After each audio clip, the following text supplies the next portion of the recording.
Hey everybody, how's it going? This is Frank and welcome to my first tutorial in which we're going to be taking a look at explosions. So over here I have an explosion I made beforehand, and as you can see it is quite realistic and quite the explosion. So we're going to be taking a look at how to make something like this or something similar. And if you want to take a higher quality version of this explosion, click the link at the top right hand corner. And well, let's start with the basics. Let's see how to make an explosion. The way I look at explosions is I divide them into three different portions, or three different parts. Over here we have a very specific frame, and we're going to be analyzing the parts of the explosion within it. So the first one is the base. So this part at the bottom here, the bottom part, is the base. And like each and every single one of these parts, it has its functions. So the first one is it gives support to the explosion. So basically from this point on, the explosion shall emerge or basically spread out. And it's also a pivoting point. So let's say, for instance, that there is an external element which is going to be the wind of a cold winter, which is coming this way, and it's happy. And basically the wind is going to make the explosion change direction or tilt or shift basically, and this point allows explosions to change direction in a way. From this point on, the explosion shall change direction. That's why it's a pivoting point as well. So that's that. And then we have the torso, which provides a certain movement to the whole body of the explosion. Basically the way I like to describe such movement is like the one of a whip. If you look at this animation, this little short clip, you can see that this is the movement that the torso follows. If we look at this explosion over here, we can see the same type of movement if we look at the little S's which are formed in the torso, like so. And we go back and we basically have that. We have the torso. That's the movement it does, and that's a really explosion-like movement that it's nice to add. And if you think about it, if we add another one of these whips on the other side and facing the opposite way, we have the actual torso. Just to illustrate, let's do this real quick. I know it won't look good, but imagine that this was the upper part of the explosion and there was a base here, whatever. This would be the torso. This whole part would be the torso. I know it doesn't look good, but whatever, it's just an example. So yeah, that's pretty much it for the torso. That's the whip movement and whatnot. So let's continue with the head. Now the head basically expands and marks the direction of the explosion. So this upper part here will basically be divided into several sections, if you may, like this one and this one and this one and this section. And basically these sections are going to try to start to diffuse from each other or separate or break apart. So as the explosion goes along, they will start to separate from each other and become their own little bubbles, if you may.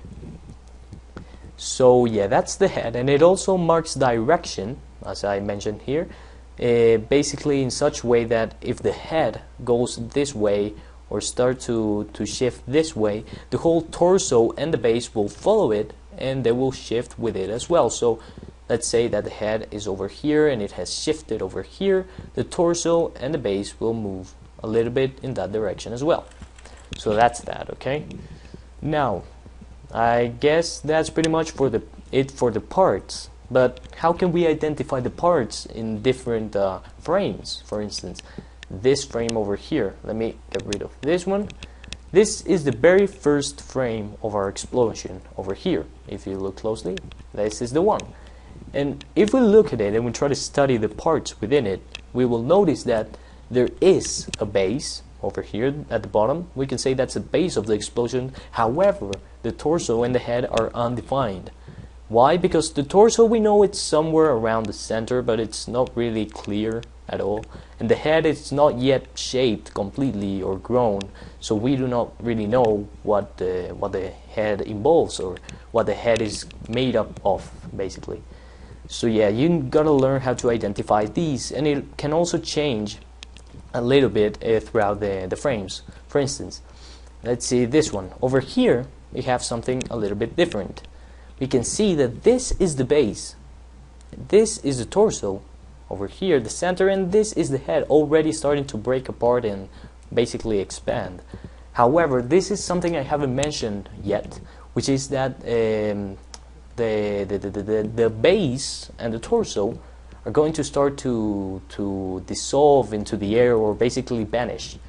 If we look into this first frame we were studying, we'll see that the base was much wider than this one, but throughout the time the base will start to rise up like the torso, and they will start to combine with the head to form just the head. So the head will be the only part remaining at the end.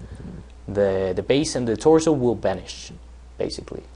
So yeah, that's pretty much it for the parts. They're quite simple. Once you get them right, you'll be able to draw explosions regardless the situations or the conditions they're under. Now, once we have the shape of the body and we have animated the body, we can see that the base is there and it starts to vanish. We can see that the torso does the whip-like movement and start to raise up and disappear, and the head starts to break apart. We go into coloring. Now, coloring is very important. When I see an explosion, most of the time, I see the following. Let me show you. I see something like this. Wait, not even. Something like that. Something like this. Some gray smoke just emerging from a certain point and vanishing through the air. Well, let me tell you, ladies and gentlemen, that is not an explosion. Why? Why is it not an explosion? That's just smoke. Because an explosion involves heat, it involves changing temperatures, bursting particles and whatnot. So if we have that in mind, we need to show that there are different temperatures throughout the explosion. And how are we to do that? Well, it's quite simple indeed. All you gotta do is use the correct coloring. Over here we can see we use some yellow, some red, some grayish red tones or whatever, and they actually help me show that there are different temperatures at different times, and they basically change as the explosion is developed. So if we know coloring and how to color explosions, we can have a realistic looking product.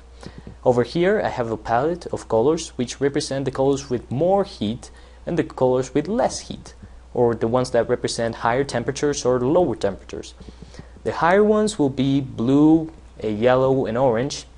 The low ones will be black, grays, and some sort of combination or hybrid between red and gray. That's pretty much the low ones. And if we have that in mind, then we can fill in these frames over here, depending on, well, the temperature that they represent. So at the very beginning we have a high temperature, since the particles are combusting out and there's a lot of heat involved. So we could color it with yellow. Usually I do not use the blue one, even though it works, but it's just my personal opinion. I don't want to use it. But that's pretty much it. So you use these colors at the very beginning to color up the first frames. Then for the second one, which is already kind of halfway through the explosion, we can use the ones on the middle, like red or some darker red or maybe a little bit of orange. You can use those to color the middle ones. And finally you use the gray or blacks to color up the last few frames. And once we have all of that, you can actually have a quite realistic looking explosion. And you can also play with the colors as well. You can make them linear, like make this a little bit darker and then it's red over here. It's all about knowing the colors. If you know the colors, it's so good.